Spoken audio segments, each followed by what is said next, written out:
Guys नमस्कार। इस नए वीडियो में स्वागत करते हैं। इस वीडियो में हम बात करेंगे क्लास 6 का एनसीईआरटी बुक मेरे पास है। तो यहाँ पर देख सकते हैं इस बुक का नाम है हमारा अतीत भाग 1 और यहाँ पर देख सकते हैं क्लास 6 के लिए इतिहास का पाठ्य पुस्तक। ठीक है, तो मैं इस वीडियो के माध्यम से पूरा चैप्टर नहीं कवर करूँगा।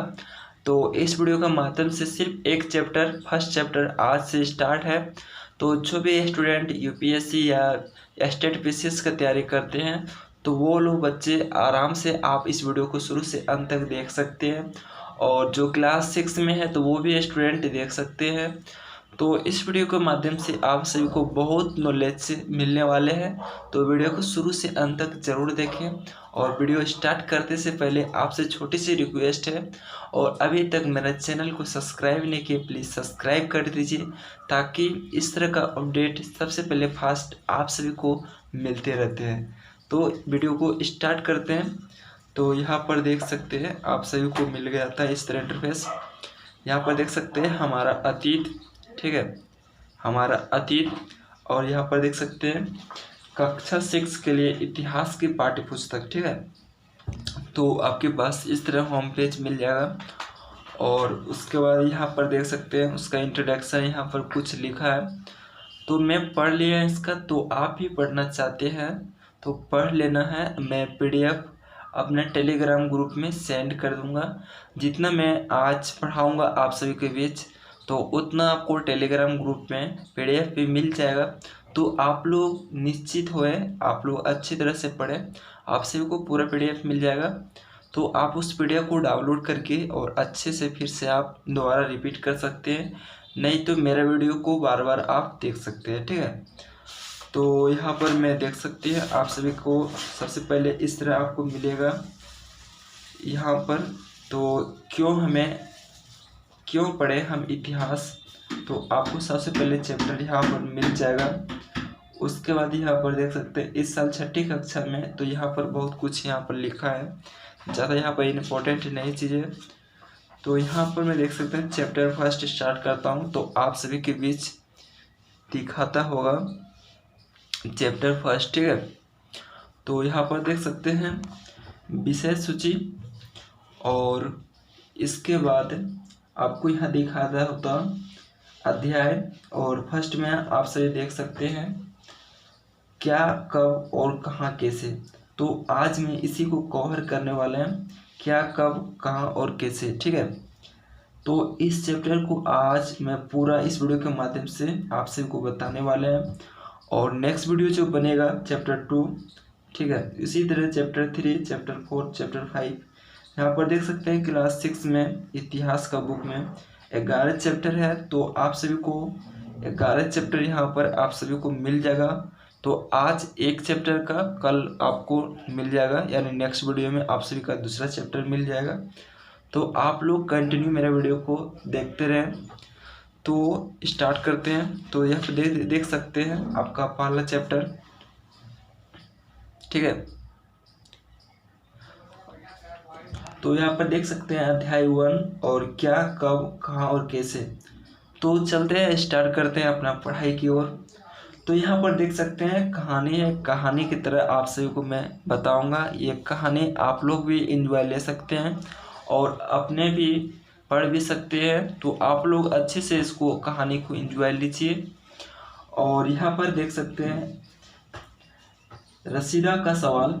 रसीदा बैठी अखबार पढ़ रही थी, अचानक उसकी निगाह एक सुर्खी पर पड़ी। 100 साल पहले वह सोचने लगी कि यह कोई कैसे जान सकता है कि इतने वर्षों पहले क्या हुआ था। यानी एक लड़की है रसीदा। रसीदा का सवाल है कि 100 वर्ष पहले क्या हुआ, क्या नहीं हुआ, मैं कैसे जान सकता हूँ। तो उनका सवाल था। तो यहाँ पर देख सकते हैं कैसे पता लगाएं। तो यहाँ पर इसका देख सकते हैं, यह जानने के लिए कल क्या हुआ था तुम रेडियो सुन सकते हो। यानी यह जानने के लिए कल क्या हुआ था अखबार के माध्यम से आप लोग रेडियो सुन सकते हैं। और यहाँ पर देख सकते हैं टेलीविज़न देख सकते हो या फिर अखबार पढ़ सकते हो। ठीक है, साथ ही यह जानने के लिए पिछले साल क्या हुआ था तुम किसी ऐसे व्यक्ति से बात कर सकते हैं जिसे उस समय की स्मृति हो, यानी उस टाइम का वो आदमी हो पिछले साल का, तो वो तुम्हारे पास वो सब बात बता देगा। पिछले साल क्या बीता था, क्या हुआ था, वो बात आपको बता देगा। ऐसा भी मान सकते हैं आप लोग, आपका जो भी आपका दादा दादी जिस टाइम में कुछ भी कांड होता है तो आपके बेटा को बताता है और उसके बाद अपना पोता का भी बता देता है। तो उसी तरह आपका जो भी है ग्रामीण में बूढ़ा, तो उनसे भी आप पूछ सकते हैं। यहाँ पर देख सकते हैं लेकिन बहुत पहले क्या हुआ था ये कैसे जानना सकते हैं, यानी बहुत पहले कैसे स्टार्ट हुआ, क्या हुआ, शुरुआत कैसे हुआ दुनिया, तो ये सब जानने के लिए भाई बहुत मेहनत होता है। तो इस वीडियो के माध्यम से आप सभी को इस चैप्टर के माध्यम से पूरा नॉलेज आपको मिलने वाला है, ठीक है। तो यहाँ पर देख सकते हैं अतीत के बारे में हम क्या जान सकते हैं। अतीत के बारे में बहुत कुछ जाना जा सकता है, जैसे लोग क्या खाते थे, यानी लोग क्या खाते थे, कैसे कपड़े पहनते थे, किस तरह के घरों में रहते थे। हम खाटकों, शिकारियों, पशुपालकों, कृषकों, शासकों, व्यापारियों और पुरोहितों और शिल्पकारों, कलाकारों और संगीतकारों या फिर वैज्ञानिकों के जीवन के बारे में जानकारी हासिल कर सकते हैं। यह नहीं, हम यह भी पता कर सकते हैं कि उस समय बच्चे कौन सी खेल खेलते थे, कौन सी कहानियाँ सुना करते थे, कौन सी नाटक देखा करते थे या फिर कौन कौन सी गीत गाया करते थे।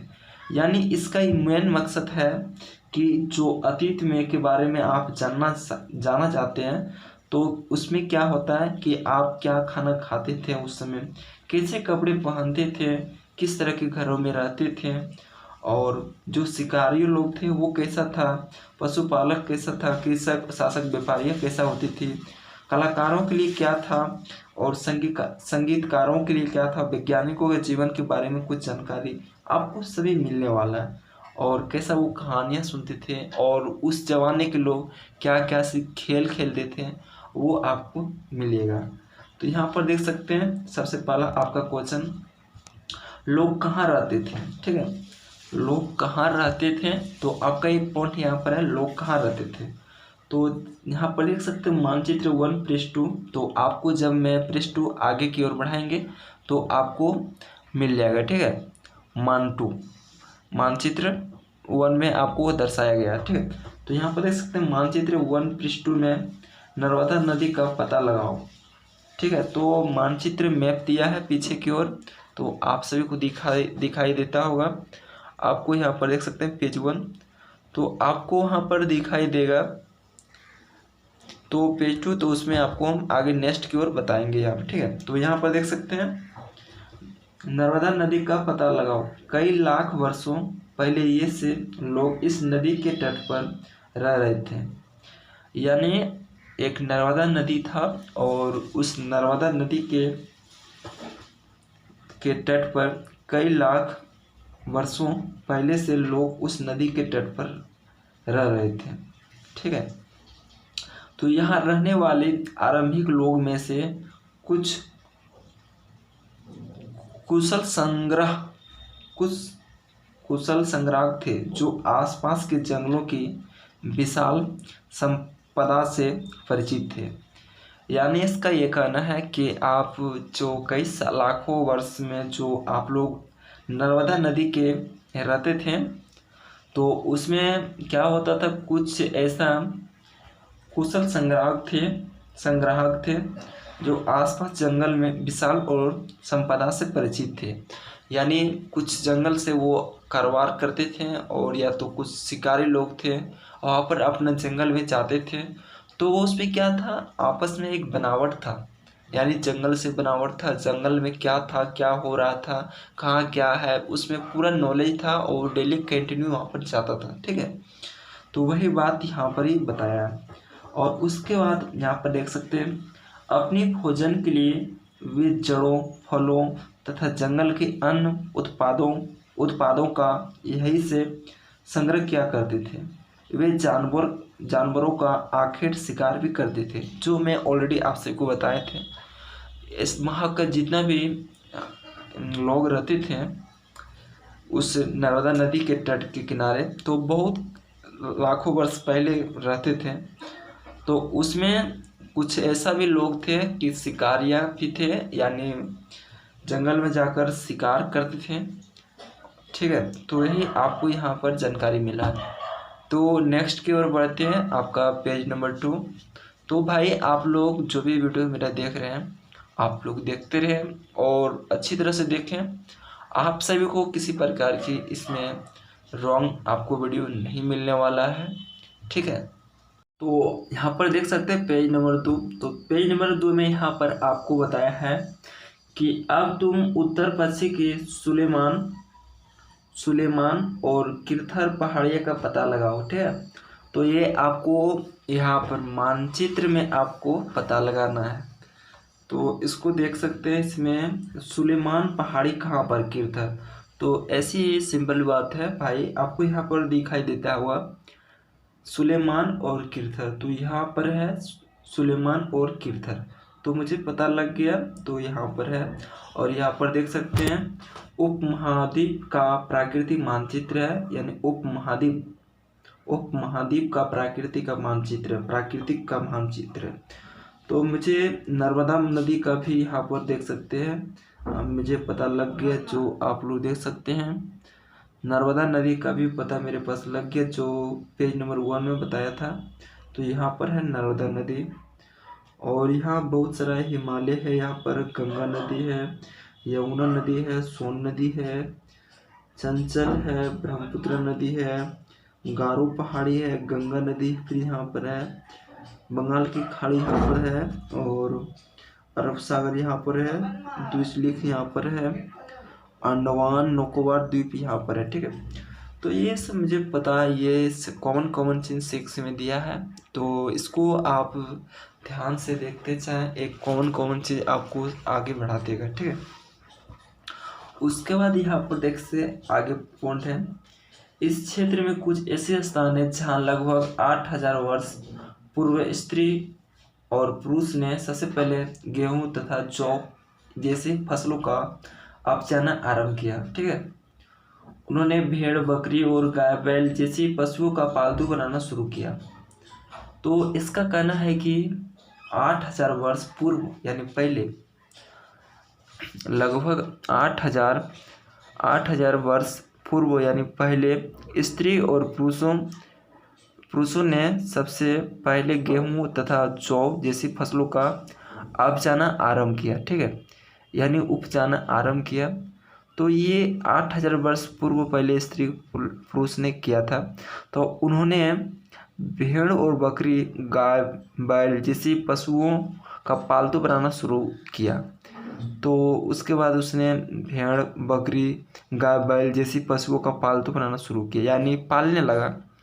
पहले नहीं पालता था, यदि 8000 वर्ष पूर्व पहले ये सब भेड़, बकरी, गाय, बैल जैसी पशुओं को नहीं पालता था, यानी जंगल में ऐसे अपना खाता था और घूरता था।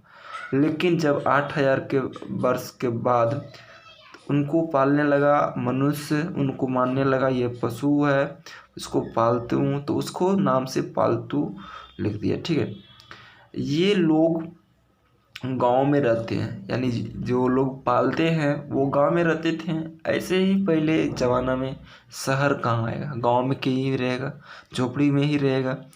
और यहाँ पर देख सकते हैं उत्तर पूर्व में गारो तथा मध्यम भारत में विंध्य पहाड़ियाँ का पता लगाओ। तो ये कॉमन चीज़ है भाई, इसमें आप लगा सकते हैं विंध्य पहाड़ियाँ। तो इसमें मैं खोल लेता हूँ, विंध्य पहाड़ियाँ कहाँ है। तो यहाँ पर देख सकते हैं विंध्य पहाड़ियाँ आपको मिला, नर्मदा नदी के से ऊपर भाई। हाँ, तो आप सभी को मिल गया। तो यहाँ पर है विंध्य पहाड़ियाँ। ठीक है, उसके बाद नेक्स्ट टॉपिक बढ़ते हैं। तो मुझे ये पता लग गया ये कहाँ है। ये कुछ अन्य ऐसे क्षेत्र थे जहाँ कृषि का विकास हुआ, जहाँ कुछ ऐसे क्षेत्र है जहाँ कृषि का विकास हुआ, जहाँ सबसे पहले चावल उपजाया गया, यानी सबसे पहले चावल ही उपजाया गया, ठीक है। कुछ ऐसे क्षेत्र कृषि के विकास हुआ तो उसमें सबसे पहले चावल का ही उत्पादन हुआ वे स्थान विंध्य के उत्तर में स्थित थे। यानी विंध्य जो अभी आपको बताए थे कि ये विंध्य पहाड़ी है, ठीक है, उत्तर में स्थित थे। यानी जहाँ कृषि उत्पादन हुआ था, विकास हुआ कृषि सबसे पहले, तो वो कहाँ थे? विंध्य पहाड़ी के उत्तरी में स्थित थे, ठीक है। तो आपको ये तो पता चल गया कि सबसे पहले हम लोग में चावल ही सबसे पहले उत्पन्न हुआ और वो भी विंध्य पहाड़ी के उत्तर में स्थित हुआ था। सबसे पहले चावल कृषि का विकास वहीं से हुआ, ठीक है। तो आपको ये वाला फिगर अच्छी तरह से समझ लेना है। हालांकि मैं पीडीएफ आप लोग को डाल दूंगा, आप लोग यहाँ पर देख सकते हैं एक बार। तो इसमें बहुत सारा फिगर यहाँ पर दिया है जो आपको यहाँ समझने में पूरा लाभदायक होगा। यदि आप इस मैप को समझते हैं तो अच्छी है, और नो भी समझते हैं मेरा भाई, मैं जिंदा हूँ ना, आपको अच्छी तरह से समझा दूंगा, ठीक है। तो आपको बस कुछ नहीं, ये कॉमन चीज़ है, आपको बस सुनते जाना है और आप भी जो पढ़ रहे हैं उसको देखते जाएं ताकि आपको अच्छी तरह से समझ जाए। तो नेक्स्ट पेज की ओर बढ़ते हैं। तो यहाँ पर देख सकते हैं पेज नंबर 2 तक मैं क्लियर कर लिया, तो नेक्स्ट पेज की ओर बढ़ते हैं। नेक्स्ट पेज के आगे पेज नंबर 3 है। तो यहाँ पर उसके बाद यहाँ पर देख सकते हैं मानचित्र पर सिंधु तथा उसकी सहायक नदी को पता लगाने का प्रयास करो। तो सिंपल सी बात तो है भाई, जो भी मानचित्र में है तो उनको तो हम खोज ही लेंगे, कहाँ सिंधु है, उनका नदी का पता लगाओ सिंधुओं का, तो वो आपको पता लग ही जाएगा, ठीक है। तो यहाँ पर नोट में दे दिया है मानचित्र 1 दक्षिण एशिया, आधुनिक भारत, पाकिस्तान, बांग्लादेश, नेपाल, भूटान, श्रीलंका, ये सब आपको यहाँ पर नोट में मिल जाएगा, ठीक है। तो उसको छोड़िए, यहाँ पर आप देखिए सहायक नदी उन्हें कहते हैं जो एक बड़ी नदी में मिल जाते हैं। यानी सहायक का शर्त बस एक ही है कि किसी से हेल्प लेना, सहायक। तो एक बड़ी नदी से आप यदि छूट जाते हैं छोटी नदी, तो उनको मैं सिंपल से सहायक नदी कहते हैं। सहायक नदी उन्हें कहते हैं जो एक बड़ी नदी में मिल जाते हैं। तो देखिए लगभग 4700 वर्ष पूर्व, माने अभी नहीं, 4700 वर्ष, 4700 वर्ष पूर्व उन्हीं नदी के किनारे कुछ आरंभिक नगर फले फूले। यानी 4700 वर्ष पूर्व उन नदी के किनारे कुछ आरंभिक नगर फले फूले। गंगा व उसकी सहायक नदी के किनारे समुद्री तटवर्ती इलाकों में नगरों का विकास लगभग 2500 वर्ष पहले हुआ था, 2500 वर्ष पूर्व पहले हुआ था। तो इनका यह कहना है, आप लोग अच्छी तरह समझें, जो 4700 वर्ष पूर्व थे उनकी नदी के किनारे कुछ आरंभिक नगर फले फूले थे, ठीक है। यानी कुछ नगर था उसमें फले फूले हुए, यानी आरंभिक हुआ, तो वो 4700 वर्ष पहले पूर्व में हुआ था, नदी के किनारे में हुआ था। यानी नदी के किनारे आपको कुछ नगर का निर्माण हुआ, कुछ। उनके बाद यहाँ पहुँच दिया गंगा व उसकी सहायक नदी के किनारे। यानी गंगा व उसके सहायक नदी के किनारे, गंगा और उसके सहायक यानी कुछ से छोटा नदी मिल जाता है, एक कुछ उससे बड़ा नदी, तो इसी तरह एक सहायक नदी हो जाता है। यानी एक छोटा नदी उससे एक बड़ा नदी से मिल जाता है तो एक सहायक नदी, यानी कुछ नदियों का मिलन होता है, सहायक नदी। तो भाई गंगा और उनकी सहायक नदी के किनारे तथा समुद्री तटवर्ती, यानी कुछ समुद्रीय भी है, समुद्री तट इलाके नगरों का विकास लगभग 2500 वर्ष पहले हुआ था। तो गंगा और सहायक नदी और समुद्री तट इलाकों में नगरों का विकास 2500 वर्ष पहले हुआ था। यानी इसका कहना गंगा के किनारे और सहायक नदी के किनारे समुद्री तट इलाके के नगरों में विकास लगभग इतना वर्ष में हुआ। तो आपको समझ में आ गया होगा कि जब गंगा नदी के किनारे 2500 वर्ष पहले कुछ नगर इलाके रहने लगा और सहायक नदी, कुछ छोटे छोटे नदियाँ जो थे मिलकर एक सहायक नदी बने, तो उनके भी किनारे कुछ रहने वाले, और उसका समुद्री तट इलाके में नगरों का विकास लगभग 2500 वर्ष पूर्व हुआ था। ठीक है, तो ये पूर्व हुआ था। तो यहाँ पर 2500 वर्ष पूर्व हुआ था, उनके आपको एक पॉइंट नोट कर लेना है। उसके बाद यहाँ पर देख सकते हैं गंगा तथा उसकी सहायक नदी सोन को पता लगाओ। ठीक है, गंगा तथा उसकी सहायक नदी सोन का पता लगाओ, तो ये आपको मैप में मिल जाएगा। ठीक है, गंगा के दक्षिण में उन नदी के आसपास का क्षेत्र प्राचीन काल में, गंगा के दक्षिण में उस नदी के आसपास का क्षेत्र प्राचीन काल में मगध, उनके बाद वर्तमान बिहार में, ठीक है, नाम से जाना जाता है। यानी गंगा के दक्षिण में उन नदी के आसपास क्षेत्र है, जो गंगा है, गंगा नदी है, उनकी दक्षिण में नदियों के आसपास क्षेत्र प्राचीन काल में, यानी प्राचीन काल में मगध, पहले के काल में जो था मगध बोलता था, और अब आप लोग को पता है बिहार, वर्तमान में बिहार में नाम से जाना जाता है। ठीक है, तो आपको ये तो पता चल गया गंगा के दक्षिण में हम लोग रहते हैं, यानी बिहार मेरा, उनको पहले मगध जानता था। ठीक है, उसके शासक बहुत शक्तिशाली थे, यानी उसके शासक बहुत शक्तिशाली थे और उन्हें एक विशाल राज स्थापित किया था, यानी मगध को एक विशाल राज स्थापित किया था। तो उनका जो शासक था बहुत शक्तिशाली थे। उनके बाद यहाँ नेक्स्ट टॉपिक यहाँ पर देख सकते हैं, देश के अन्य हिस्सों में भी ऐसे राज्यों का स्थापना की गई थी, यानी जो देश था अन्य हिस्सों में भी इस तरह मगध जैसा शक्तिशाली शासक का स्थापना की गए थे राज्य। ठीक है, तो उनके बाद यहाँ आप देख सकते हैं, लोगों ने सदैव उपमहाद्वीप के एक हिस्से से दूसरे हिस्से तक यात्रा की। तो लोगों ने सदैव यानी सदा उपमहाद्वीप के एक हिस्से से, यानी ये हिस्सा से ये हिस्सा तक आपको यात्रा किया। ठीक है, एक हिस्से से दूसरे हिस्से तक यात्रा की। कभी कभी हिमालय जैसी ऊंची पर्वत, तो आपको मानचित्र में मिल जाएगा हिमालय, तो आप लोग वहाँ पर भी देख सकते हैं। हिमालय जैसे ऊंची पर्वतों, पहाड़ी, रेगिस्तान, नदी तथा समुद्र के कारण यात्रा जोखिम भरी होती थी। तो क्या होता था, जो उपमहाद्वीपों के थे लोगों जाते थे, तो एक हिस्से से दूसरे हिस्से तक यात्रा करते वक्त कभी कभी हिमालय का, कभी कभी ऊंचे पहाड़ियाँ का, रेगिस्तान का, नदियाँ का, समुद्र के कारण यात्रा मुझे बहुत जोखिम में पड़ता था, यानी मुझे जोखिम पड़ जाता था। तो ऐसा होता नहीं कि कहीं यात्रा करते हैं नदी का तट पार करना पड़ता, या तो समुद्री तट पार करना पड़ता, या तो रेगिस्तान ही आ गया, बालू ही बालू, तो उनमें मुझे बहुत तकलीफ होता था यात्रा करते वक्त, यानी मुझे बहुत सारा जोखिम का सामना भी करना पड़ता है।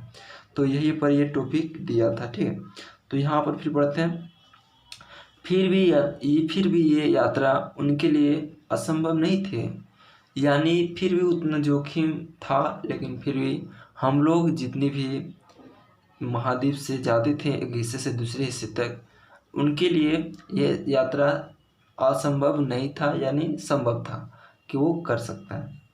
उसके बाद यहाँ पर देख सकते हैं, अतः कभी लोग काम की तलाश में भी तो कभी प्राकृतिक आपदाओं के कारण एक स्थान से दूसरे स्थान जाया करते थे। यानी इनका कहना है कि कभी लोग काम की तलाश में, यदि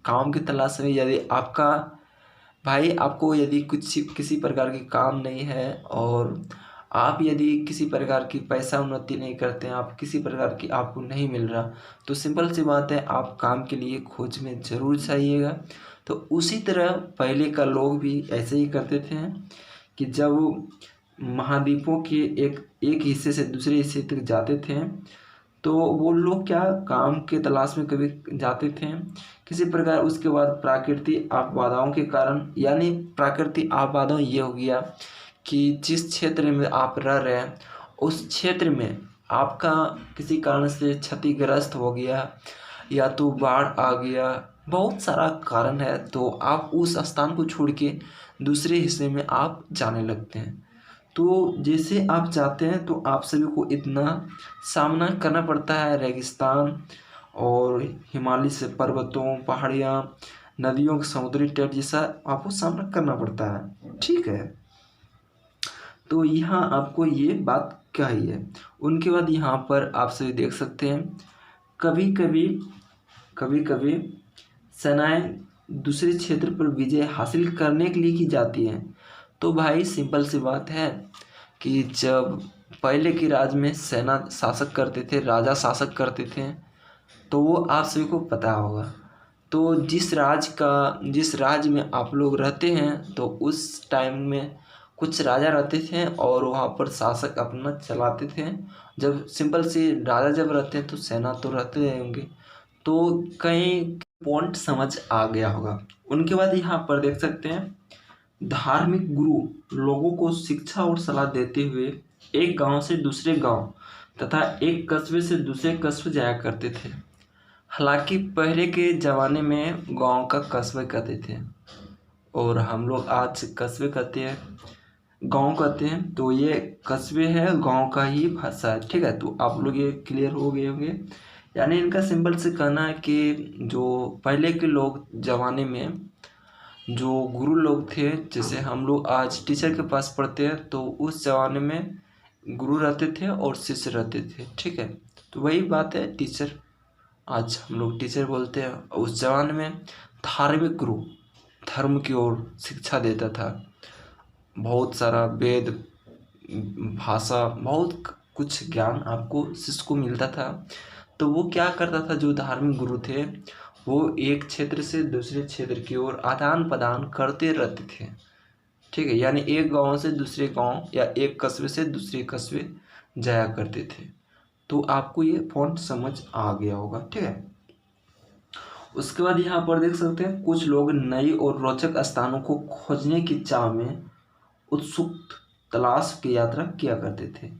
तो भाई होता है ना कि कहीं भी कोई व्यक्ति रहता है, उनको वहाँ पर अच्छी नहीं लगता है, या तो वहाँ का जो चलावा है अच्छा नहीं लगता है, और जिस स्थान पर रह रहा बहुत सारा वहाँ पर जोखिम का सामना करते रहता बार बार, तो वहाँ पर सिंपल सी कोई भी व्यक्ति रहना नहीं चाहता है। वो सोचता है कि कहीं भी मेरा अच्छा जगह मिल जाए, वो वहाँ पर चला जाए। तो बहुत सारा ऐसा भी लोग हैं कि दूसरे स्थान खोजने के चक्कर में उनको ये सब पहाड़ियाँ, नदियाँ और रेगिस्तान का सामना करना पड़ता है, और समुद्री तट का भी सामना करना पड़ता है। तो जिस समय आप जाते हैं तो आपको उस समय आपको ये सब जोखिम कुछ झेलना पड़ता है।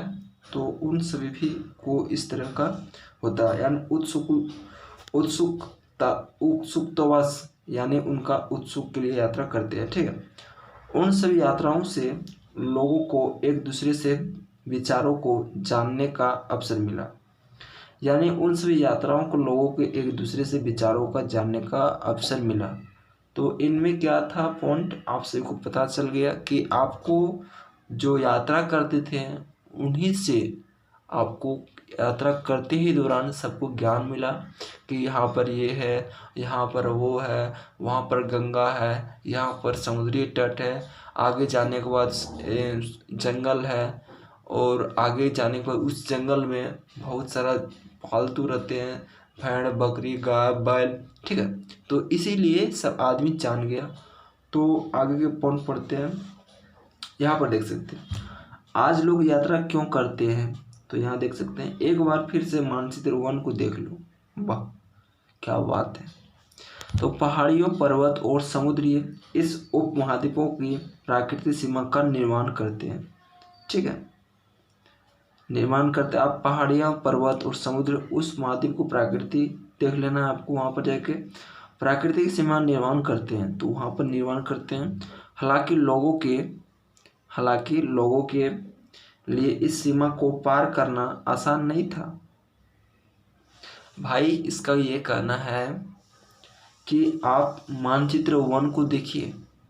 मानचित्र में यहाँ पर दर्शाया है पहाड़ियाँ, यहाँ पर लिखा पर्वत, उसके बाद समुद्र। तो ये है महाद्वीपों में एक आपको पेज नंबर 2 में आपको मिला होगा, तो आपको वहाँ पर देख लेना है। तो क्या है वहाँ पर, बस यही है कि आप जो सीमा यहाँ से यहाँ इसमें और इसमें जाते हैं और इसके बाद इसमें जाते हैं, तो ये आपका निर्माण करते हैं। हालांकि इन सीमाओं को पार करना आसान नहीं था, यानी वो सीमा पार करने के लिए आसान नहीं था, बस यही पॉइंट यहाँ पर बोला है। उसके बाद यहाँ पर देख सकते हैं, जिन्होंने ऐसा चाहा वे ऐसा कर सके, वे पर्वतों का ऊंचाई को छू सके तथा गहरे समुद्रों को पार कर सके। तो इसमें कहना है जिन्होंने जैसा चाहा वे ऐसा कर सके, यानी जो आदमी जैसा करना चाहा वैसा कर रहा है। जैसे पर्वतों का ऊंचाई को छू रहा है, को समुद्र का गहरे कुछ कर छू रहा है। उनके बाद महाद्वीपों के बाहर से कुछ लोग यहाँ आए और वहीं बस गए, यानी उनका ये कहना है जो महाद्वीपों थे, महाद्वीपों का जो भी लोग थे वहाँ पर रहबे करते थे, लेकिन जो महाद्वीपों के अदर से जो थे वहाँ से आकर फिर बसाड़ा करने लगा। उनके बाद लोगों के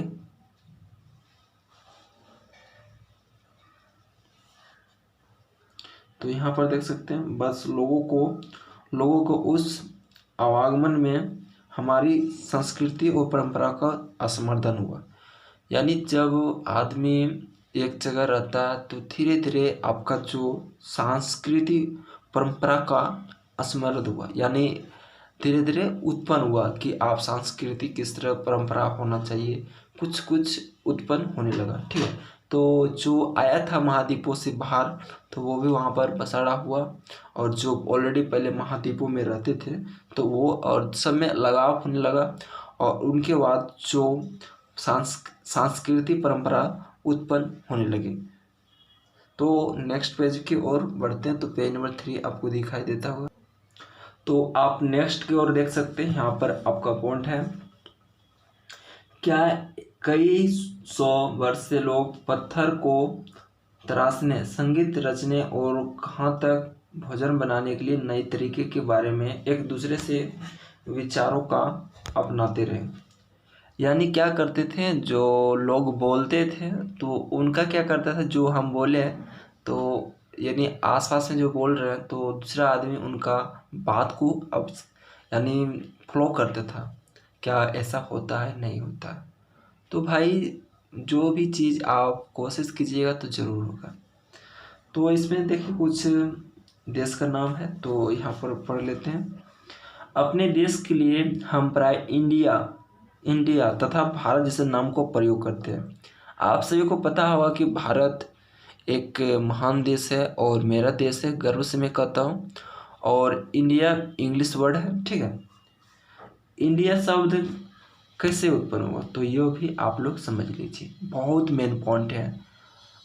जितना भी अभी तक मैं आप सभी को बताया तो सबसे श्रेष्ठ पॉइंट आपको ही मिलने वाला है, इसलिए आप लोग अच्छी तरह से देखें। इंडिया शब्द इंडस से निकला, यानी इंडिया शब्द कहाँ से निकला, इंडस, ठीक है। जैसे संस्कृति में सिंधु कहा जाता है, यानी जो है उनको संस्कृत में सिंधु कहा जाता है, ठीक है। अपनी अटलस में ईरान और यूनानी का पता लगाओ, ठीक है, यानी अटलस मानचित्र में, ठीक है, ईरान और यूनानी का पता लगाओ तो आपको मिल जाएगा। आप यदि अटलस रखे हैं, अटलस आपको लेना है तो आप ले सकते हैं, बुक में आपको मिल जाएगा, बहुत अच्छी बुक है, ठीक है। तो आप अटलस में ईरान और यूनान का पता लगाना, ठीक है। तो ये पॉइंट तो यहाँ पर बात किया था, इंडिया का शब्द इंडस से निकला और उसको संस्कृत में सिंधु कहा जाता है। तो आपको एक पॉइंट पकड़ा गया कि इंडिया का शब्द कहाँ से निकला, इंडस से निकला, और इंडस को संस्कृत में क्या कहता है, सिंधु, ठीक है। उसके बाद यहाँ पर देख सकते हैं, लगभग 2500 वर्ष पूर्व उत्तर पश्चिम की ओर से आने वाली ईरानिया और यूनानिया ने सिंधु को हिंदोस तथा हिंदोस और उस नदी के पूर्व में स्थित भूमि प्रदेश में इंडिया का यानी इनका क्या था, जो ईरानिया था और यूनानी सिंधु को हिंदोस कहता था। ऐसे तो पता है सिंधु एक संस्कृत भाषा और सिंधु को हम लोग इंडस कहते हैं और इंडस को हम लोग इंडिया कहते हैं। ठीक है, तो जो यूनानी और ईरान लोग थे वो लोग क्या इनको कहते थे, हिंदोस, यानी अथवा हम दिया है इंदोस भी बोलता था और हिंदोस भी को आदमी बोलता था। तो ये यूनानी और ईरानी का कहा बोलता था। ठीक है, उस नदी के पूर्व में यानी उस नदी के पूर्व में स्थित जो भूमि प्रदेश थे, यानी उस नदी के पहले, अभी नहीं, उस नदी अभी है, उनका पहले जो भूमि प्रदेश थे उनको इंडिया कहा। ठीक है, उनको क्या कहा, इंडिया कहा। तो सिंपल सी बात है, और इसका इंडिया नाम रखने का बहुत रीज़न है। देख सकते हैं भारत का नाम प्रयोग उत्तर पश्चिम में रहने वाले लोगों के एक समूह के लिए किया जाता है। ठीक है, उस समूह का उल्लेख संस्कृत की आरंभिक लगभग 3500 वर्ष पुरानी कीर्ति ऋग्वेद में भी मिलता है। बाद में उसका प्रयोग देश के लिए होना गया। तो देखिए भारत का नाम को प्रयोग करता है, जो भारत का नाम है, एक भारत का नाम के प्रयोग उत्तर और पश्चिम में रहने वाले लोगों का एक समूह के लिए किया जाता था। ठीक है, उस समूह का उल्लेख संस्कृत में आरंभिक 2500 वर्ष पुराने, इनका कृति ऋग्वेद में भी शामिल है, आप लोग पढ़िएगा नेक्स्ट। ठीक है, तो बाद में उनका प्रयोग देश के लिए होना, यानी भारत के नाम से भी भारत जाना जाता है। ठीक है, तो भारत के नाम से भारत जाना जाता है। तो जो यहाँ पर आप देखें बहुत मेन पॉइंट थे। उनके बाद यहाँ पढ़िए अतीत के बारे में कैसे जानें। अतीत की जानकारी हम कई तरह से प्राप्त कर सकते हैं। इनमें से एक तरीका अतीत में लिखे हुए वस्तु को ढूंढना और पढ़ना। ये पुस्तक हाथ से लिखी होने के कारण पांडुलिपि कहे जाते हैं। तो भाई जो पहले थे आपके पास कंप्यूटर मशीन तो नहीं थे, तो जो लिखते थे आदमी कुछ भाषा कुछ भी लिखते थे तो वो पांडुलिपि कहे जाते थे। ठीक है, पांडुलिपि हाथों। उसके बाद यहाँ पर आप लोग देख सकते हैं इतने वर्षों में उनमें से कई पांडुलिपियों को कीड़ों ने खा लिया था। यानी उतने वर्ष में जो लिखा हुआ था, लोग लिख के दिया था, तो सिंपल सी बात है जब कोई प्रकार की रखने का चीज़ है तो वो खत्म हो ही जाएगा धीरे धीरे।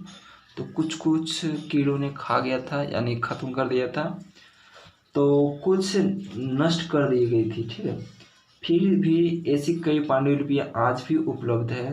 प्राय ये पांडुलिपियाँ मंदिरों और बिहारों में प्राप्त होती हैं। समझ रहा है, ये पांडुलिपियाँ लिखा हुआ यदि आप लोग लेना चाहते हैं वो आपको मंदिरों में कहीं कहीं मिलेगा और बिहारों में कहीं प्राप्त आपको मिल जाएगा। ठीक है, तो उन पुस्तकों में धार्मिक मान्यताओं और व्यवहारियों, राजाओं के जीवन और औषधियों तथा विज्ञान आदि सभी प्रकार के विषयों की चर्चा मिलती है। उन अतिरिक्त हमारे यहाँ महाकाव्य, काव्यों तथा नाटक भी है। इनमें से कई संस्कृत में लिखे हुए मिलते हैं, जबकि अन्य प्राकृतिक और तमिल में है। ठीक है, प्राकृतिक भाषा का प्रयोग आम लोग करते हैं। तो जो प्राकृतिक भाषा है, जो आप लोग लोकल भाषा बोलते हैं, तो वो आप यूज करते हैं आम लोग। ठीक है, तो यही इसमें पॉइंट था कि जो यहाँ तक आपको मैं समझा दिए थे कि पांडुलिपियाँ कीड़ों से खा लिया था, उनको नष्ट कर दिया था। और उसके बाद यहाँ पर देख सकते हैं फिर भी ऐसी कई पांडुलिपियाँ उपलब्ध है मंदिर और बिहारों में। ठीक, ये तो बात बता दिए। उनके बाद यहाँ पर देख सकते हैं इन पुस्तक में धार्मिक मान्यता से व्यवहार, राजाओं का जीवन कैसा था और औषधियाँ क्या था, विज्ञान क्या था आदि सभी प्रकार के विषयों पर चर्चा मिलती थी। यानी राजा का जीवन किस तरह पहले के युग में चलता था और क्या क्या उसमें दवाइयाँ यानी था, वो सब उसमें लिखा हुआ पांडुलिपिया भाषा में आपको मिल जाता था। ठीक है, तो प्रकार की चर्चा मिली थी। उनके अतिरिक्त हमारे यहाँ महाकाव्य, कवियों के बारे में कुछ उसमें लिखा था, नाटक भी थे। इनमें से कई संस्कृत में भी लिखी हुई मिली थी और जबकि अन्य प्राकृतिक में तमिल में थे। तो कुछ भाषा उसमें संस्कृत में था और अन्य कुछ तमिल में था। ठीक है, तो प्राकृतिक भाषा का प्रयोग आम लोग करते थे। ठीक है, तो आप यहाँ पर समझ गए होंगे। उनके बाद आप यहाँ पर देख सकते हैं हम अभिलेखों का भी अध्ययन कर सकते हैं। ऐसे लोग पत्थर अथवा धातु जैसे अपेक्षाकृत कठोर सतहों पर उत्कीर्ण की गई मिलते हैं। यानी आप लोग इस तरह का आपको मंदिर में कहीं पत्थर, जिसे आप इमेज देख सकते हैं, ये पत्थर में आपको इस तरह लिखा हुआ मिलेगा। ठीक है, यानी इस तरह आप अध्ययन कर सकते हैं पत्थर में भी। ठीक है, वो बात आपको बताया। तो यहाँ तक कभी कभी शासक अथवा अन्य लोगों और आदेश को इस तरह उत्कीर्ण करवाते थे ताकि लोग उन्हें देख सकें और पढ़ सकें तथा उनका पालन कर सकें। तो पहले के लोग जो थे रहते थे, राजा लोग, कुछ आदेश के लिए वो अपना पत्थर में भी पांडुलिपि भाषा का यूज करवाते थे और इस तरह आपको मिलता था लिखा हुआ। ठीक है, तो आप यहाँ तक क्लियर हो गया होगा। तो उनके बाद में बात करते हैं ताकि लोग उन्हें देख सकें और पढ़ सकें और उनका पालन कर सकें। उनके बाद यहाँ पर देख सकते हैं कुछ अन्य प्रकार की अभिलेख। तो उसके बाद यहाँ पर देख सकते हैं कुछ अन्य प्रकार की अभिलेख भी मिलते हैं जिनमें राजा तथा रानियों सहित अन्य स्त्री पुरुष ने अपने कार्यों का विवरण उत्कीर्ण करवाए हैं। तो उदाहरण के लिए प्रशासक लड़ाई में जब अर्जित विजयों का लेखा जोखा रखा करते थे, यानी जो युद्ध होता था तो उसमें कुछ भी पॉइंट लिखा करता था पांडुलिपि भाषा में। तो उसी तरह एक पत्थर के रूप में सिलपट बनाकर लगा देता था ताकि जो भी उनका सेनाएं हैं, जो भी उनका कार्य करता है, तो वो अच्छी तरह से वो पालन कर पाएँ और जो औजार है वो अच्छी तरह से सुरक्षित रख सकें और जो भी गाइडलाइन दिया वो फॉलो कर सकें। तो वही बात यहाँ पर दिया था। उनके बाद यहाँ पर देख सकते हैं क्या तुम बता सकते हैं जो कठोर सतह पर लेख लिखाने के लिए लाभ थे, ऐसा करवाने में क्या क्या कठिनाई आती थी? क्या आप बता सकते हैं कि ऐसा लिखने में क्या क्या कठिनाई? एक तो आपको मेहनत इतना लगता है और पत्थर में लिखने में बहुत सारा कठिनाई, तो वो सब आप बता सकते हैं, नोट कर सकते हैं। उनके बाद यह छोड़िए सब, आपको यहाँ आगे बढ़ना है। उसके अतिरिक्त अन्य कई वस्तुओं अतीत में बनी है, प्रयोग में लाई जाती थी। ऐसी वस्तुओं का अध्ययन करने वाला व्यक्ति पुरातत्वविद कहलाते हैं। यानी जो भी इस तरह का व्यक्ति अध्ययन करते थे अतीत के बारे में जानने के लिए, उस व्यक्ति को पुरातत्वविद कहलाता है। ठीक है, पुरातत्वविद यानी पत्थर और ईंट से बनी इमारतें के अवशेषों, चित्रों को तथा मूर्तियों का अध्ययन करते थे। यानी वैसा व्यक्ति जो पत्थर को मूर्ति बनाते थे, वो सब अध्ययन करने वाला व्यक्ति उसको पांडुलिपि भाषा में पत्थर या सिलपट में लिखता था। ठीक है, वे औजारों, हथियारों, पत्थरों, आभूषण, तो वो सब ये सब उनको रहता था। तो नेक्स्ट पेज आ गया। तो यहाँ पर देख सकते हैं जो पत्थरों से वो बनाते थे, तो यहाँ पर देख सकते हैं तथा सिक्कों की प्राप्ति के लिए छानबीन तथा खुदाई भी करते थे उनमें। ठीक है, ऐसी कुछ वस्तु पत्थर की पकी मिट्टी, जैसे ये देख सकते हैं आप, ये मिट्टी का पकी हुई है। ठीक है, तथा कुछ धातु की बनी है। तो यहाँ पर देख सकते हैं ये सब धातु का बनी हो सकती है। ऐसी तत्व कठोर तथा जल्दी नष्ट न होने वाले होते हैं। ठीक है, तो यहाँ पर देख सकते हैं पुरातत्वविद जानवरों, चिड़िया तथा मछलियों का हड्डी भी ढूंढते हैं। यानी ऐसा व्यक्ति मछली, जानवर का जो हड्डी होता है उनको भी ढूंढते हैं। उससे उन ये जानने में भी मदद मिलती है कि अतीत में लोग क्या खाते थे। आप समझ सकते हैं कि जो पुरातत्वविद लोग कहलाते हैं, जो अतीत के बारे में खोजता है, यानी जानवर का हड्डी भी खोजता है, चिड़िया का हड्डी भी और मछली का हड्डी भी ढूंढते, उससे ये पता चलता है कि अतीत में जो पहले लोग क्या खाते थे। ठीक है, वनस्पतियों को अवशेष बहुत मुश्किल से बच पाते हैं। ठीक है, यदि अन्न के दाने में लकड़ी के टुकड़े जल जाते हैं, ठीक है, तो वह जले हुए रूप में बचे हुए रहते थे। तो जो वनस्पति चीज़ है, तो जो भी वो लोग यूज करता है वो तो आपको नहीं बचेगा। लकड़ी तो आपको जला देगा, तो जले हुए प्राकृतिक चीज़ आपको मिलेगा। सिंपल सी बात है। तो क्या पुरातत्वविदों ने को बहुधा कपड़ों का अवशेष मिलते होंगे, तो वो भी आप देख लीजिए। का जो कपड़े जो पहनते थे बहुधा कपड़ों, वो भी प्राकृतिक जो अतीत में था, जो आगे लोग पहनते थे, वो मिला था कि नहीं। तो पांडुलिपियां अभिलेखों तथा पुरातत्व के जानकारी के लिए इतिहासकार प्राय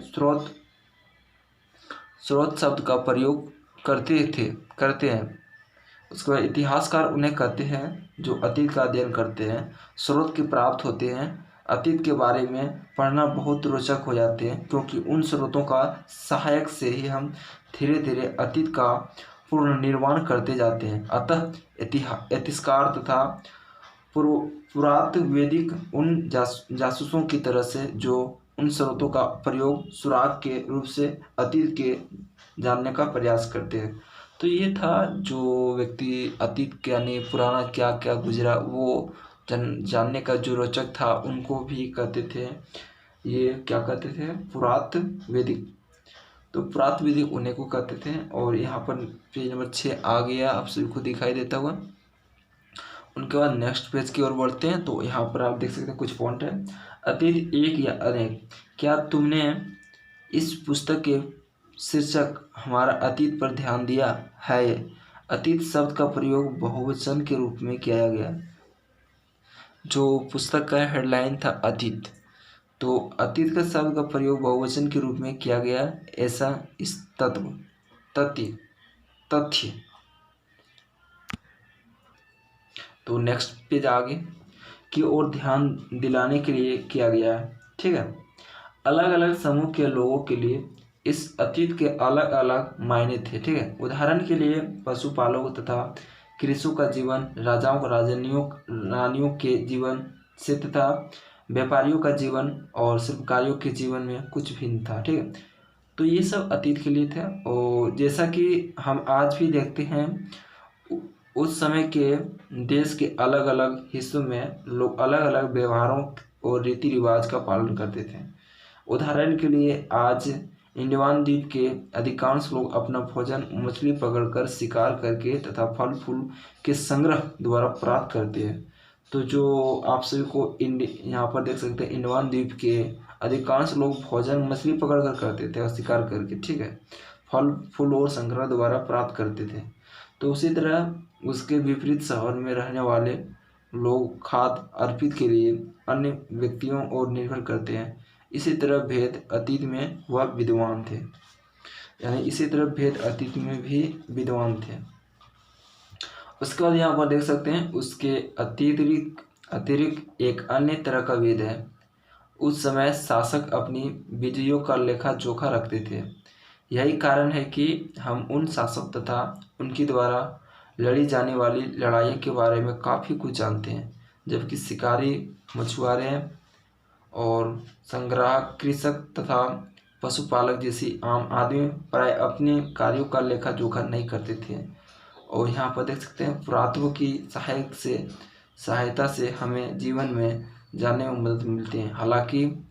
हालांकि अभी इनके बारे में कुछ और जानना शेष है, यानी कुछ और बचा है। तो नेक्स्ट क्लास 7 जब पढ़ाएंगे एनसीईआरटी, तो उसमें आपको बहुत कुछ जानकारी मिल जाएगा। ठीक है। उनके बाद यहाँ पर कुछ तिथियाँ का मतलब ये बताया कि इतिहास में किस तरह तिथियाँ का मतलब होता है। तो तिथियाँ का मतलब, अगर कोई तुमसे तिथि के विषय में पूछे तो तुम शायद इस दिन का तारीख, माह, वर्ष जैसे कि 2000 या इसी तरह का कोई और वर्ष बताएंगे। तो वर्ष का यह गणना ईसाई या तो धर्म प्रवर्तक ईसा मसीह के जन्म की तिथि से की जाती है। यानी जो होता है वर्ष की गणना करना ईसाई धर्म का था। ईसाई धर्म प्रवर्तक ईसा मसीह के जन्म के तिथि पर की गणना किया गया था।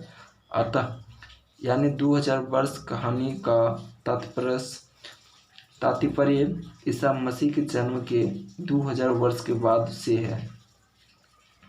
यानी 2000 वर्ष का जो हुआ था, ईसा मसीह का जन्म हुआ था, उनके बाद ईसा मसीह के जन्म के पूर्व की सभी तिथियाँ ईसवी पूर्व यानी ईसा से पहले के रूप में जानी जाती हैं। इसी पुस्तक में हम 2000 को अपना आरंभिक बिंदु मानते हुए वर्तमान से पूर्व की तिथियों का उल्लेख करेंगे। तो ये था आपका। नेक्स्ट पेज की ओर बढ़ते हैं। तो नेक्स्ट पेज में कुछ नहीं है आपको जानकारी। तो ये चैप्टर आपका कंप्लीट हो गया। तो यहाँ पर आप सभी देख सकते हैं, यहाँ पर कुछ अध्याय दिया है, तो आप लोग इसे देख सकते हैं। तो ये फुल कंप्लीट हो गया। और नेक्स्ट वीडियो में जब आएंगे तो चैप्टर 2 लेकर आएंगे। तो आपसे कोई वीडियो कैसा लगा भाई? वीडियो अच्छा लगे तो लाइक करके जाएं और चैनल को सब्सक्राइब कर लीजिए। तो आते हैं फिर नेक्स्ट वीडियो में।